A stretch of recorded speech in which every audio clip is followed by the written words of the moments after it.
और रांची में आज एनएचआरएम, एएनएम, जीएनएम अनुबंध कर्मचारी संघ का प्रदर्शन चल रहा है। कर्मचारी अपने नियमितीकरण की मांग को लेकर सीएम आवास का घेराव कर रहे हैं। प्रदर्शनकारी ने पुलिस की बैरिकेडिंग भी यहां पर तोड़ दी है। मौके से इस पर अधिक जानकारी दे रहे हैं हमारे सहयोगी अविनाश। मोराबादी से शुरू हुआ एएनएम जीएनएम का आंदोलन, ये मार्च राजभवन तक पहुंच गया। आप देख सकते हैं कि यहाँ पर जो बैरिकेडिंग की गई है उसे तोड़ने की कोशिश हो रही है। सामने में जो एएनएम दीदी हैं, जीएनएम दीदी हैं, उनके द्वारा ये प्रयास किया जा रहा है कि कैसे बैरिकेडिंग को तोड़ा जाए और काफी आक्रोशित भी हैं। पहले उन्हें कई जगहों पर रोकने की कोशिश हुई, बाद में जब जो बैरिकेडिंग है उसे कई जगहों पर तोड़ने का भी अब प्रयास किया जा रहा है। ये कोशिश हो रही है कि कैसे वहां आगे बढ़ा जा सके, क्योंकि पहले ही जो घोषणा की गई थी उस घोषणा के अनुसार मुख्यमंत्री आवास का घेराव किया जाना था।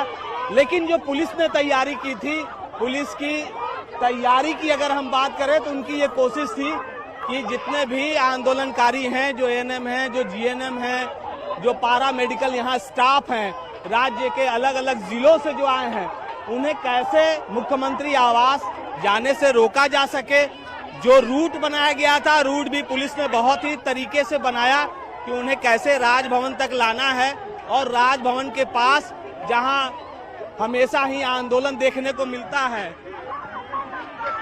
वो आंदोलन जो है कैसे आगे बढ़े। और ये देखिए, जो पहली बैरिकेडिंग है वो अब टूट चुकी है और यहाँ से अब आगे बढ़ने की कोशिश होगी। एक और बात यहाँ बताना जरूरी है कि अगर आप देखें, इतनी बड़ी संख्या में जो आंदोलनकारी महिलाएं हैं, उनको रोकने के लिए जो पुलिस की तैनाती की गई है, उसमें महिला पुलिस की संख्या बहुत ही कम है, ना के बराबर है। वो चाहती हैं कि सरकार उनके साथ न्याय करे। कैमरा पर्सन प्रभाकर के साथ अविनाश कुमार, न्यूज़ 18 रांची। और इस खबर पर ज्यादा जानकारी के साथ सीएम आवास से हमारे सहयोगी अविनाश जुड़ चुके हैं। अविनाश, मैं देख भी पा रही हूं तस्वीरों के जरिए कि आंदोलन अब उग्र रूप लेता जा रहा है। वहां पर किस तरीके की स्थिति आप देख पा रहे हैं? पुलिस किस तरीके से आंदोलनकारी जो हैं उन्हें रोकने की कोशिश की जा रही है? जैसा कि आप खुद भी बता रहे थे कि महिला पुलिस बल वहां पर नहीं है, और अगर है भी तो काफी कम संख्या है उनकी। ऐसे में कितना चुनौतीपूर्ण है पुलिस के लिए भी यहाँ पर? नहीं, आपने सही कहा। और इस वक्त जो है मुख्यमंत्री आवास से ठीक 50 कदम पहले की अगर हम बात करें तो यहाँ आंदोलनकारी डटे हुए हैं। और मैंने पहले ही कहा कि जो तैयारी होनी चाहिए थी पुलिस की तरफ से वो मुकम्मल नहीं थी। इसलिए मुकम्मल नहीं थी क्योंकि जितनी बड़ी संख्या में यहाँ पर महिला आंदोलनकारी आई हुई थी राज्य के अलग अलग जिलों से, उन्हें रोकने के लिए महिला पुलिसकर्मी होने चाहिए थे, लेकिन वो नहीं हुआ। और इसलिए बहुत ही आसानी से बैरिकेडिंग को तोड़ते हुए दीदी लोग यहाँ पहुंची। क्या दीदी, अब यहीं रहना है कि जाइएगा? अभी हम लोग यहीं रहेंगे, जब तक मुख्यमंत्री से वार्ता नहीं होती तब तक हम लोग यहीं रहेंगे। मुख्यमंत्री तो यहाँ नहीं है, बाहर हैं। तो हमारा संघ जो निर्णय लेगा हम लोग वही करेंगे। अभी संघ जो निर्णय लेगा, क्या संघ निर्णय लेगा?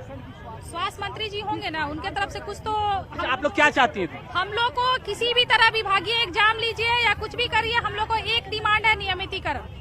आज 17 साल से नौकरी कर करके हम लोग थक चुके हैं। अब हम लोग कुछ भी नहीं सुनेंगे। अब हम लोग को जब तक समायोजन या नियमितीकरण नहीं होगा तब तक हम लोग का हड़ताल चलेगा।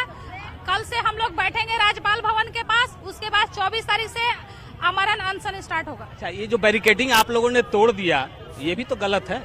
गलत है तो क्या हुआ? हम लोग भी तो देखिए, हाई कोर्ट का ऑर्डर है कि 10 साल पे नियमितीकरण करना।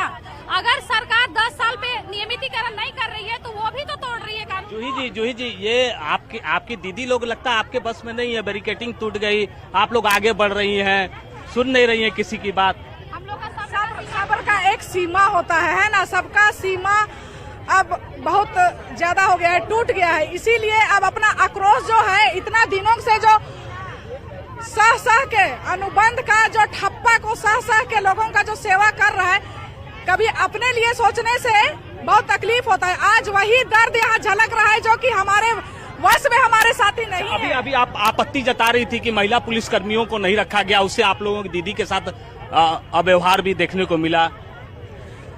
ये देखिए, सही बात है कि महिला पुलिसकर्मी जब 1 महीना पहले हम लोग ज्ञापन दे चुके हैं, तो सरकार को होना चाहिए कि स्वास्थ्य विभाग में महिला कर्मी भी है, पुरुष कर्मी भी है, तो महिला साथियों के लिए कम से कम महिला पुलिसकर्मी का व्यवस्था होना चाहिए था। ये सरकार की बहुत बड़ी कमजोरी है, जो कि आज पुरुष पुलिसकर्मी के द्वारा हमारा आंदोलन को रोकने का प्रयास किया गया, हमारी महिला साथी को छूने का प्रयास किया गया। ये शोभा नहीं देता है। ये सरकार की हम निंदा करते हैं। ऐसे प्रशासन हमारे लिए एकदम शर्मनाक है कि जिस राज्य में दीदी अभी आप लोग जा रही है, अभी राजभवन जाइएगा, वापस जा रही हैं आप लोग? जी हाँ, क्योंकि यहाँ पता चल रहा है कि सीएम नहीं है। सीएम नहीं है तो हम किससे वार्ता करें? क्योंकि आज तक सिर्फ हमें आश्वासन मिल रहा है और कुछ भी नहीं मिल रहा है। हम लोग का जो पूर्व निर्धारित कार्यक्रम है, उसके अनुसार हम कल से अनिश्चितकालीन हड़ताल पर चले जाएंगे। देखिए, अब ये घोषणा हो गई है कि अनिश्चितकालीन हड़ताल पर रहेंगी एएनएम जीएनएम। और आपको यहाँ से एक ब्रेकिंग दे रहे हैं कि आपको पता है कि झारखंड में जितने भी सरकारी अस्पताल हैं, वो ऐसे ही दीदियों के भरोसे खुलती हैं और बंद होती हैं। अगर आप उप स्वास्थ्य केंद्र चले जाएं, प्राथमिक स्वास्थ्य केंद्र चले जाएं, सदर अस्पताल चली जाएं, आपको सबसे ज्यादा यही दीदी आपको काम करती हुई दिख जाएंगी। ये वही कोरोना वॉरियर्स हैं जिसको लेकर तालियां बजाई गई थी, इन्हें अप्रिशिएट किया गया था, इन्हें रिवार्ड दिया गया था।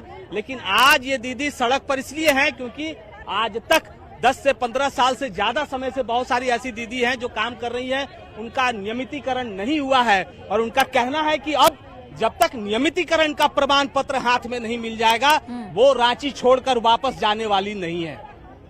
अविनाश, यहाँ पर सवाल ये भी है कि आखिर जब 1 महीने पहले ज्ञापन सौंपा गया तो इस पर त्वरित कोई कार्रवाई क्यों नहीं की गई? सरकार की उदासीनता तो यहाँ पर नजर आती है, क्योंकि मुख्यमंत्री को भी इस बारे में पता था, स्वास्थ्य मंत्री को भी पता था, लेकिन उसके बावजूद भी क्यों इन्हें सड़क पर उतरने का मौका दिया गया और इस तरीके से आंदोलन करने पर वो उतारू हो गए?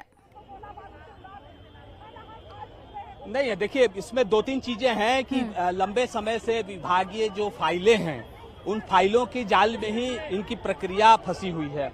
और हर बार यही कहा जाता है कि प्रक्रिया आगे बढ़ रही है, फाइलें आगे बढ़ रही है। दीदी, ये जो आप लोग को हर बार आश्वासन मिलता है कि आप लोगों को आज नहीं तो कल नियमितीकरण कर दिया जाएगा, चाहे यह भी कहा जाता है कि नया नियमावली बनाया जा रहा है, तो ये कब तक चलेगा?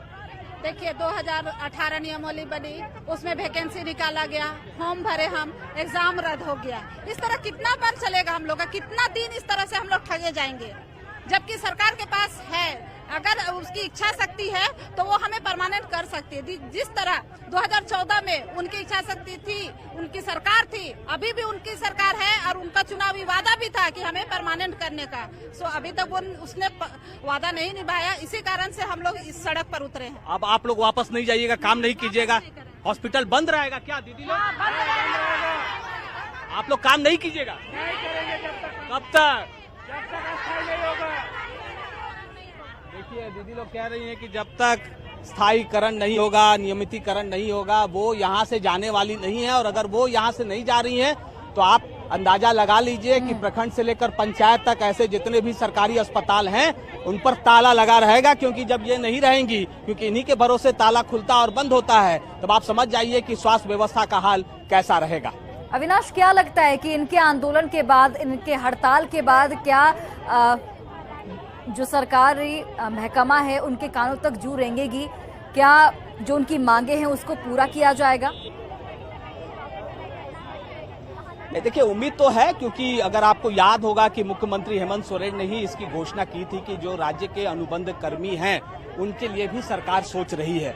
अभी कुछ दिन पहले भी ये बातें मुख्यमंत्री के द्वारा कही गई थी, तो उम्मीद तो है। लेकिन सवाल ये उठता है कि और कितना वक्त लगेगा। और ऐसे जितने भी अनुबंध कर्मी हैं, अगर हम पूरे अलग अलग विभागों के स्तर पर बात कर लें, तो मुझे जो जानकारी है 2.5 लाख के करीब, अगर झारखंड की बात करें तो 2.5 लाख के करीब ऐसे अनुबंध कर्मी या संविदा कर्मी इस वक्त अलग अलग विभागों में अपना अपना काम कर रहे हैं। तो इनको अगर समायोजित करना है, इनको अगर नियमित करना है तो वक्त तो लगेगा, लेकिन जो संख्या है वो भी संख्या कम नहीं है। और सरकार को इसके लिए एक नियमावली भी बनानी होगी, एक रास्ता निकालना होगा कि कैसे होगा। क्या बोल रही है दीदी?